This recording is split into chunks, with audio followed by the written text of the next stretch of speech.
सिंध में सैलाब से 16,50,000 लोग मुतासर हो सकते हैं।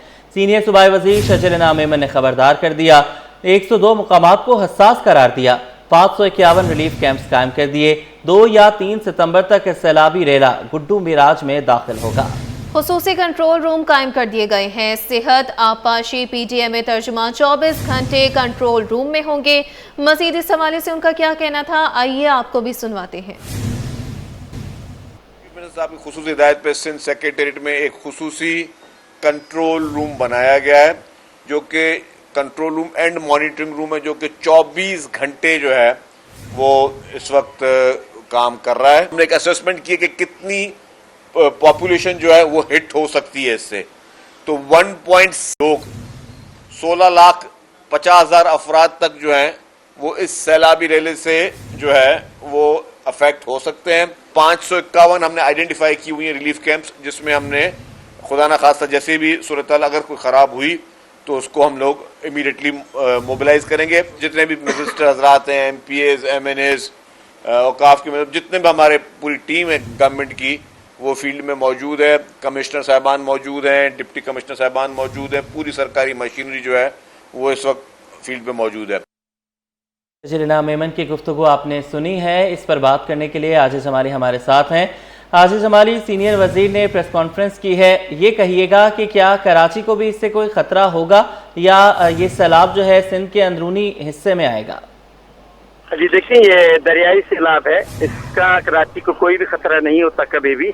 अलबत्ता सिंध के 12-13 ऐसे अजला हैं जिनको इस सैलाब से खतरा है। 15 अजला का नाम दिया है सूबाई वजीर शजील इनाम मेमन ने, जिसमें खास तौर पे शुमाली सिंध के जो अजला हैं, सक्कर है, लारकाना है, टिकबाद है, कश्मोर है, दादू है, इन अजला को ज्यादा खतरा होता है, जहाँ पे गुड्डू बैराज और सक्कर बैराज से सैलाबी पानी आता है। सूबाई वजीर ने बताया है कि कोई 9 लाख क्यूसेक तक पानी जो है गुड्डू बैराज के मकाम पर 3 और 4 सितंबर को पहुंच सकता है, और उनके बकौल के इस 9 लाख क्यूसेक करने के लिए पोजीशन तमाम मुकम्मल है और हालात तमाम कंट्रोल में है सिंध हुकूमत के। अलबत्ता उन्होंने बताया कि 591 जो है वो कैंप कायम किए गए हैं दरिया सिंध के दोनों अतराफ बंदों पर, और अगर सैलाब आता है बकौल उनके तो 16 लाख लोग मुतासिर होंगे, जिनके इनखला का पूरा एहतमाम किया गया है। 200 से ज्यादा कश्तियाँ जो है वो सिंध हुकूमत ने हायर की हैं ताकि ये सैलाबी रेला गुड्डू बैराज के मकाम पर पहुंचने के बाद खासतौर पे जो दरिया के आसपास कटे के जो इलाके हैं वहाँ के लोगों का फौरी तौर पे इनखला हो सकते। अलबत्ता अभी भी उन्होंने बताया कि लोग वॉलंटियरली रज़ाकाराना तौर पे खुद भी निकल रहे हैं, लेकिन हम कोशिश करेंगे कि सैलाब आने से कबल लोगों का वहाँ से इनखला हो सके। शजील इनाम मेमन ने जो कंट्रोल रूम कायम किया है उसमें मुख्तलिफ डिपार्टमेंट्स के अफसरान मौजूद हैं, उसका भी मुआयना किया है और बताया है वहाँ पर कि हर 3 घंटे के बाद सिंध हुकूमत का महकमा इत्तलात एक हैंडबुक जारी करेगा, मीडिया को जो सैलाब की सूरत हाल है उससे आगाह किया जाएगा। जी ठीक है, बहुत शुक्रिया, आपने हमें अपडेट किया। इसी हवाले से बात करें, आपको बताएं कि गुड्डू से सैलाबी रेला 3 सितंबर को गुजरेगा। चीफ सेक्रेटरी आसिफ हैदर शाह का सूबाई फ्लड कंट्रोल रूम का दौरा, कंट्रोल रूम इंचार्ज की सैलाबी सूरत हाल के मुतालिक ब्रीफिंग। बताया गया गुड्डू बैराज अप स्ट्रीम में पानी का बहाव 3,89,298 क्यूसेक रिकॉर्ड किया गया। गोदामों में 2,68,000 खैमे, 2,78,000 कंबल और दीगर सामान मौजूद। सांप, कुत्ते के काटने की वैक्सीन, दीगर ज़रूरी अद्वियात की फराहमी तेज कर दी गई है। तमाम अजला में तिब्बी टीमें अलर्ट हैं। महकमा सेहत की ब्रीफिंग, शिकायत के अजाले के लिए कमेटी रूम में राब्ते के लिए नंबर्स भी जारी कर दिए गए हैं। बिल्कुल, आपको बताते चलें कि गुड्डू से सैलाबी रेला 3 सितंबर को गुजरेगा। चीफ सेक्रेटरी आसिफ हैदर शाह का सूबाई फ्लड कंट्रोल रूम का दौरा, कंट्रोल रूम इंचार्ज की सैलाबी सूरत हाल के मुतालिक ब्रीफिंग। बताया गया गुड्डू बैराज अब स्ट्रीम में पानी का बहाव 3,89,298 क्यूसेक रिकॉर्ड। गोदामों में 2,68,000 खैमे हैं, 2,78,000 कंबल और दीगर सामान मौजूद है। सांप और कुत्ते के काटने की वैक्सीन और दीगर जरूरी अद्वियात की फराहमी तेज कर दी गई है। तमाम अजला में तिब्बी टीमें अलर्ट पर हैं। महकमा सेहत की ब्रीफिंग।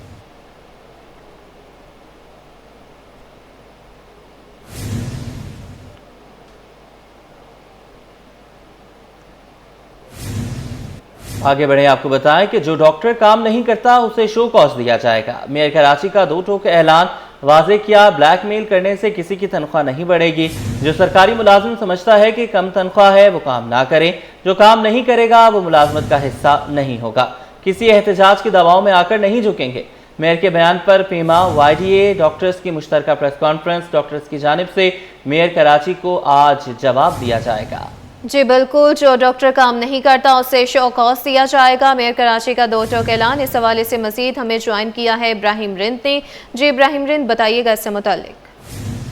बिल्कुल, मेयर कराची मुर्तज़ा वहाब ने अब्बासी शरीफ अस्पताल के जो डॉक्टर्स एहतजाज कर रहे थे अपने वजीफे के लिए, उनके लिए 2 टोक बात की है कि उनका कहना था कि इस हवाले से वो बिल्कुल भी ब्लैकमेलिंग में, डॉक्टरों की ब्लैकमेलिंग में बिल्कुल नहीं आएंगे और जो जिनको काम करना है वो काम करें, वरना घरों को जाएं, क्योंकि ये सरकारी अस्पताल में काम करते हैं। ये ब्लैकमेल करके अपना वजीफा बढ़वाने की कोशिश करते हैं, फौरी तौर पर तनख्वाहें अदा करने का मुतालबा करते हैं। तो इस हवाले से वो ब्लैकमेलिंग में नहीं आएंगे, जिसके खिलाफ जो है उन्होंने YDA और अब्बासी शरीफ अस्पताल के डॉक्टर्स और उसमें जो पीमा के डॉक्टर हैं उन्होंने मुश्तरका तौर पर अभी थोड़ी देर बाद ही प्रेस कॉन्फ्रेंस शुरू करनी है पीमा हाउस के अंदर, जिनका वो अपना लाहेअमल अभी सामने लाएंगे कि आया वो मेयर कराची के खिलाफ कोई बात करते हैं या आइंदा को कोई लाहेअमल अपनाते हैं। तो इस हवाले से अभी थोड़ी देर बाद ही प्रेस कॉन्फ्रेंस शुरू होने वाली, जिसमें ये मुश्तरका तौर पर प्रेस कॉन्फ्रेंस की जाएगी और अपना लाहेअमल अपनाया जाएगा कि आया अब्बासी शरीफ अस्पताल के अंदर मजीद एहतजाज करना है या मेयर कराची के ऑफिस का घेराव करना है या आगे क्या इकदाम करने। तो इस हवाले से उन डॉक्टरों का कहना है कि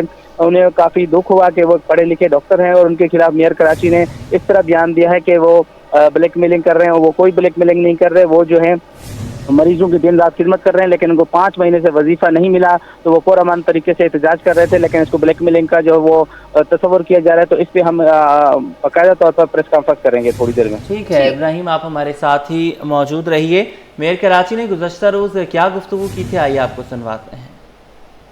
ये हमने सरकारी सतह पर पता नहीं क्यों एक रविश बना दी है। हर शख्स कहता है मैं प्रेशराइज करके, हड़ताल करके, बॉयकॉट करके अपनी तनख्वाह बढ़ा लूंगा। तनख्वाह कम है ना काम करें आप। वो जो डॉक्टर समझते हैं कि चीज़ों को पैरालाइज करके प्रेशराइज करेंगे, मैंने उनको कहा है अपनी इंतज़ामिया को कि जो डॉक्टर काम नहीं करेगा उसको शोकॉज दें और शोकॉज देने के बाद उसको ये हमने सरकारी सतह पर पता नहीं क्यों एक रविश बना दी है। हर शख्स कहता है मैं प्रेशराइज करके, हड़ताल करके, बॉयकॉट करके अपनी तनख्वाह बढ़ा लूंगा। तनख्वाह कम है ना काम करें आप। वो जो डॉक्टर समझते हैं कि चीज़ों को पैरालाइज करके प्रेशराइज करेंगे, मैंने उनको कहा है अपनी इंतज़ामिया को कि जो डॉक्टर काम नहीं करेगा उसको शोकॉज दें और शोकॉज देने के बाद उसको टर्मिनेट करें। मेयर कराची की गुफ्तगू आपने सुनी है। इब्राहिम रिंद हमारे साथ ही मौजूद हैं। इब्राहिम, अगर हम एक ओवरऑल बात करें तो बहुत सारे चीज़ों में हुकूमतें भी गलत होती हैं, मामलात उनके पेचीदा होते हैं, लेकिन अगर यहाँ देखा जाए तो वाक़अतन सिर्फ डॉक्टर्स ने नहीं, हर इदारे ने, हर डिपार्टमेंट ने ये रविश बना ली है। असातिज़ा हैं और मज़दूर हैं, हर बंदे ने ये रविश बना ली है कि वो एहतजाज कर रहा है, अपना काम छोड़ दिया है। और डॉक्टर्स जिनके साथ तो जानें जुड़ी होती हैं, उनको इस हद तक कि इतने इंतहा पसंदी दिखाना कि वो बिल्कुल भी मरीजों को चेक ना करें, लोग मर जाएं, उन्हें कोई एहसास ना हो। तो यहाँ पर अगर हम देखें तो मेयर कराची की बात किसी हद तक दुरुस्त है। जी बिल्कुल, आपने बिल्कुल ठीक कहा है। यही हो सूरत हाल है कि जिनके मुतालबात पूरे नहीं आते वो ज़रूर ब्लैकमेलिंग करते हैं, कोई ना कोई अपना तरीका अपनाते हैं कि उनके मुतालबात पूरे किए जाएँ। एक जने मेयर कराची की बात भी ठीक है कि गुज़श्ता 6 रोज़ से उन्होंने तमाम OPD का बाइकाट कर रखा है और 2-3 बार जो है वो इंतज़ामिया उनसे मुज़ाकरात कर चुकी है और उनसे टाइम मांगा कि 1 हफ्ते में 15 दिन में आपके मुतालबात तमाम जायज़ जो है वो पूरे किए जाएंगे। लेकिन डॉक्टर जो अपनी हेडदर्मी पे कायम थे और उनका कहना था कि जब तक उनको तहरीरी तौर पर कोई चीज़ नहीं दी जाएगी वो एहतजाज का सिलसिला ख़त्म नहीं करेंगे और प्रोटेस्ट करते रहेंगे, जिसकी वजह से हज़ारों की तादाद में मरीज रुल गए हैं। एमरजेंसी नाफिज थी, रेन एमरजेंसी, उनको भी उन्होंने नहीं देखा और अस्पताल की एडमिनिस्ट्रेशन ब्लॉक समेत तमाम OPDs का बाइकाट किया और उसके साथ साथ एमरजेंसी में एहतजाज किया और 1 रोज़ तो उन्होंने ICU के मरीजों को, बच्चों को भी नहीं लिया। तो इस हवाले से मेयर कराची का बयान भी एक तरह का अच्छा बयान है कि उन ब्लैकमेलिंग कर करके अगर इस तरह मनवाएंगे तो फिर ये गलत बात है। तो इस हवाले से दूसरी जानब डॉक्टरों का कहना है कि वो भी अपनी जगह पे अटके हुए हैं और अपनी जगह ठीक है, क्योंकि 5 महीने से वजीफा नहीं मिल रहा। अब्बासी शेर अस्पताल KMC का सबसे बड़ा अस्पताल है, KMC के अच्छा ठीक है इब्राहिम, ये बताइएगा कि अब से कुछ देर बाद जो प्रेस कॉन्फ्रेंस होनी है उसमें क्या बातें सामने आ सकती हैं, क्या लाए अमल हो सकता है या एहतजाज को मजीद तूल दिया जा सकता है? जी देखें, ये जो प्रेस कॉन्फ्रेंस इनकी जानिब से की जा रही है डॉक्टरों की जानिब से, इसमें बहुत सारी चीज़ें सामने आ सकती हैं, क्योंकि ये मुश्तरका तौर पर जो है वो प्रेस कॉन्फ्रेंस की जा रही है।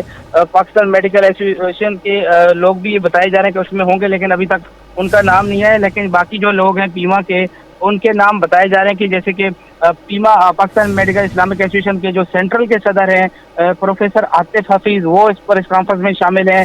पीमा सिंध के जो सदर हैं प्रोफेसर अब्दुल्ला मुत्तकी, वो मौजूद हैं। पीमा कराची के सदर हैं सदर सैयद अहमद हामिद, वो मौजूद हैं। जबकि YDA सिंध के सदर वारिस जकरानी मौजूद हैं। YDA कराची के सदर फैसल जावेद हैं और अब्बासी शेर अस्पताल के डॉक्टर्स भी मौजूद हैं। इसका मतलब है कि तमाम जो बड़े डॉक्टर प्रोफेसर जो है पीमा के हवाले से वो यहाँ पे प्रेस कॉन्फ्रेंस करने पहुंच गए हैं। तो इसका मतलब ये कि या तो वो मेयर कराची के खिलाफ कोई ऐसी बात करेंगे या आइंदा करना है अमल अपनाने के लिए करेंगे, क्योंकि अब्बासी शेर अस्पताल KMC का वैसे ही इंतहाई बुरा हाल है। और अब बहुत शुक्रिया इब्राहिम, आप हमें अपडेट कर रहे थे। ये हमने सरकारी सतह पर पता नहीं क्यों एक रविश बना दी है। हर शख्स कहता है मैं प्रेशराइज करके, हड़ताल करके, बॉयकॉट करके अपनी तनख्वाह बढ़ा लूंगा। तनख्वाह कम है, ना काम करें आप। वो जो डॉक्टर समझते हैं कि चीज़ों को पैरालाइज करके प्रेशराइज करेंगे, मैंने उनको कहा है अपनी इंतजामिया को कि जो डॉक्टर काम नहीं करेगा उसको शोकॉज दें और शोकॉज देने के बाद उसको टर्मिनेट करें। ये हमने सरकारी सतह पर पता नहीं क्यों एक रविश बना दी है। हर शख्स कहता है मैं प्रेशराइज करके, हड़ताल करके, बॉयकॉट करके अपनी तनख्वाह बढ़ा लूंगा। तनख्वाह कम है, ना काम करें आप। वो जो डॉक्टर समझते हैं कि चीज़ों को पैरालाइज करके प्रेशराइज करेंगे, मैंने उनको कहा है अपनी इंतजामिया को कि जो डॉक्टर नहीं करेगा उसको शोकॉज दें और शोकॉज देने के बाद उसको टर्मिनेट करें। महंगाई का नया झटका, आलमी सतह पर खुर्दनी तेल और घी की कीमतों में इजाफा हो गया। मुकामी मार्केट पर भी असर दिखाई देने लगे हैं। खुर्दनी तेल का 16 लीटर कैनिस्टर 400 रुपये महंगा हो गया है। घी की 16 किलो के कैनिस्टर की कीमत 500 रुपये बढ़ गई है। तफसीलात जानते हैं बसीम इफ्तिखार से। जी बसीम। बिल्कुल, घी तेल की कीमतों में इजाफा देखने में आ रहा है और मुख्तलिफ कंपनियों ने अपनी जो प्रोडक्ट्स हैं, चाहे वो घी हो या फिर कुकिंग ऑयल हो, उसकी कीमतों में इजाफा किया है। और डॉक्टर्स बात करें एक औसतन इजाफे की, तो 16 लीटर का चाहे वो ऑयल का कनस्तर हो या फिर घी का कनस्तर हो, वो महंगा हुआ है। 16 लीटर का कनस्तर जो कि पहले 8100 का था, वो बढ़ के 8500 का हो गया। और इस तरीके से 16 किलो का जो घी का कनस्तर है मुख्तलिफ कंपनियों का, वो तकरीबन जो कि पहले 8200 का होता था, वो अब बढ़ के 8700 पर हो गया। इस वक्त मेरे साथ ट्रेडर मौजूद हैं इम्तियाज़ अहमद, इनसे जानते हैं सर जो वजूहात क्या है, कितना क्यों महंगा हुआ है? बस जी सुनने में ये आ रहा है कि जी मलेशिया से महंगा आ रहा है और कुछ गवर्नमेंट ने टैक्सेस वगैरह लगा दिए हैं, उस वजह से ये महंगा हो रहा है। ठीक है जी। तो कितना इजाफा हुआ है? 400-500 रुपये कनस्तर पे इजाफा हुआ है। ठीक है। जो 16 किलो का कनस्तर है उसमें 500 रुपये के कनस्तर तक बढ़ गया है। ठीक है जी। बिल्कुल, ये थे ट्रेडर जिन्होंने वजूहात ये बताई कि चूँकि हमारे मुल्क में जो कुकिंग ऑयल हो गया या फिर घी जो है वो उसका जो खाम माल आता है वो मलेशिया से आता है, फिर इंडोनेशिया से आता है, तो आलमी सतह पर जो है वो खुर्दी तेल है उसकी कीमतें बढ़ी हैं। तो उसके असर हम देख रहे हैं कि मुकामी मार्केटों में पड़ा और मुकामी मार्केटों में भी जो है वो कीमतों में इजाफा हुआ है। जी। शहर कायद में नमी के ज़ायद तनासुब के बायस हब्स की कैफियत बरकरार, बादल बरसने का ताहाल कोई इम्कान नहीं। शहर का मौजूदा दर्जा हरारत 33 डिग्री रिकॉर्ड, लेकिन गर्मी की शिद्दत 37 डिग्री तक महसूस की जा रही है। अहवाल जानेंगे रिमशा इस्माइल से, बताइएगा। जी बिल्कुल, शहर कायद में आज मौसम गर्म और मरतूब है। महकमा मौसमियात के मुताबिक आइंदा 24 से 48 घंटों के दौरान मतला इसी तरह जुज़वी अबरलूद और मौसम जो है वो मरतूब रहेगा। जबकि अगर हम बात करें बारिश की, तो शहर में आइंदा 24 से 48 घंटों के दौरान बारिश का कोई भी इम्कान नहीं है। इस वक्त शहर का दर्जा हरारत 33 डिग्री है, जबकि गर्मी की शिद्दत इस वक्त जो है वो 36 से 37 डिग्री तक महसूस की जा रही है। आज ज़्यादा से ज़्यादा दर्जा हरारत भी 33 डिग्री तक रहने का इम्कान ज़ाहिर किया गया था, जबकि कम से कम दर्जा हरारत जो है वो 26 से 28 29 डिग्री के दरमियान रिकॉर्ड किया जा सकता है। इसके साथ साथ अगर हम बात करें हवाओं की, तो शहर में जुनूब मगरिब सम से हवाओं की जो रफ्तार है वो 12 से 13 किलोमीटर फ़ी घंटा है, जबकि हवा में नमी का जो तनासुब है वो इस वक्त 50% से ज़ायद है। रात गए इम्कानात ये हैं कि कराची में मौसम बेहतर हो सकता है, लेकिन अगर हम बात करें इस वक्त, तो इस वक्त जो है वो शहर में हवा में नमी का तनासुब ज़्यादा होने की वजह से हब्स की भी एक कैफियत है और बारिश का कोई इम्कान नहीं है। इम्कान ये है कि कराची में सितंबर के बाद जो है वो मानसून के कोई 2 स्पेल जो है वो एंट्री दे सकते हैं। जी, कराची के पोश इलाके तारिक रोड की शाहराह टूट फूट का शिकार, शहरियों को शदीद मुश्किलात का सामना है। दुकानदार कहते हैं कि मुतादिद बार शिकायत दर्ज कराई मगर सड़क की मरम्मत नहीं हुई। बारिश के बाद यहाँ पानी से सूरत हाल मजीद खराब हो जाती है। मजीद इस हवाले से जानते हैं दुरे शहवार से। जी दुरे शहवार, बताइएगा। जी, इस वक्त मैं मौजूद हूँ कराची के ऐसे जाने माने बाज़ार तारिक रोड में, जो कि ना सिर्फ कराची बल्कि पूरे पाकिस्तान में अपनी शॉपिंग और नित नए यहाँ पे जो डिज़ाइन है उसकी वजह से जाना जाता है। कोई भी ओकेजन हो, ईद हो, कोई भी त्यौहार हो, यहाँ ये तारिक रोड वाहिद ऐसी मार्केट है जहाँ पर अवाम का जमे गफीर देखने में आता है। अब यहाँ की जो सड़कें हैं वो इंतहा से ज़्यादा टूट फूट का शिकार है। अगर मैं जहाँ मैं खड़ी हूँ, बल्कि इससे भी आगे तक अगर मैं 50 फीट बोलूँ तो ये गलत ना होगा कि ये एक मुस्तकिल ये जो रोड है, अगर हम यहाँ से चलना शुरू करते हैं एंड तक 50 फीट तक, तो ये रोड टूट फूट का शिकार है। हुकूमती इदारे आंखें बंद करके बैठे हुए हैं। इस पे जो है ट्रैफिक की जो रवानी है वो मुसलसल यहाँ पर बदहाली का शिकार है, क्योंकि ट्रैफिक यहाँ पे बहुत ज़्यादा ब्लॉक होता है सिर्फ और सिर्फ रोडों की हालत की वजह से। अच्छा जी, यहाँ पर इस वक्त मेरे साथ एक दुकानदार मौजूद हैं, इनसे हम बात करेंगे। कभी ऐसा हुआ कि आप लोगों ने कोई शिकायत वगैरह हुकूमती इदारों को दर्ज करवाई है इस हवाले से? मैं काफ़ी दफ़ा TMC चैनल से डाल वालों को भी शिकायतें जो हैं वो दर्ज करवाई हैं, मगर कोई पूछाने हाल नहीं है। ये बारिश के चक्कर में जो है ये भी रोडों का हाल जो है ये बुरे से बुरा होता चला जा रहा है। यहाँ जो है वो सेवरेज की लाइन डाली गई थी और उसके बाद ये रोड का आप हाल जो है वो खुद देख सकते हैं। और ये तो अभी बिल्कुल गदाफ पड़ गया था इस रोड पे, और ये अपनी मदद आप जो है यहाँ पे लोगों ने जो है ना मलबा डाल के जो है इसको जो है ना प्रॉपर किया हुआ है। ठीक है। अच्छा, कभी ऐसा ये जब बारिशें हुई हैं हालिया, तो उसमें पानी वगैरह भरा था इन गढ़ों में? बिल्कुल बिल्कुल, ये गढ़ों में पानी भरा था। इस रोड पे पानी का फ्लो है, क्योंकि उसकी वजह ये है कि यहाँ से जो है वो गलान जाती है टूवर्ड्स टू है ना बादरोबाद, और बादरोबाद से यहाँ पे पानी आता है। तो इस रोड पे पानी का फ़्लो इतना तेज़ होता है कि ऐसा लगता है कि जैसे सी साइड का मंजर वो पेश कर रहा है। इवन दुकानों के अंदर तक पानी आ जाता है, और इस ये हालिया बारिश में तो दुकानों के अंदर तक पानी आ रहा है। हालिया बारिश में दुकानों के अंदर तक पानी हुआ था। मुतादिद बार शिकायत दर्ज करने के बावजूद किसी भी किस्म की कोई सुनवाई नहीं हुई, क्योंकि ये जो एरिया है वो एक तो सबसे ज़्यादा कराची का यहाँ की वो मार्केट है, जिस तरह कि मैंने बताया पोश मार्केट है कराची की। और अगर यहाँ पे सड़क पे हुकूमती इदारे जो हैं थोड़ी सी तवज्जो दें तो ये ट्रैफिक की एक तो रवानी जो है वो बहाल रहेगी। उसके अलावा यह है कि बारिशों में भी यहाँ की जो किसी भी किस्म की अवाम को मुश्किलात का सामना नहीं होगा। जी, महंगा सोना तारीखी महंगा, फी तोला सोना 3600 रुपये महंगा, नई कीमत 3,67,400 रुपये की नई बुलंद तरीन सतह तक जा पहुंची। 10 ग्राम सोना 3,172 रुपये इजाफे से 3,14,986 रुपये की बुलंद सतह पर पहुंच गया। फी तोला चांदी 81 रुपये इजाफे से 4,202 रुपये की नई बुलंद तरीन सतह पर कायम। ठीक है, हमारे साथ मौजूद हैं bureau chief Ashraf Khan, update कीजिएगा।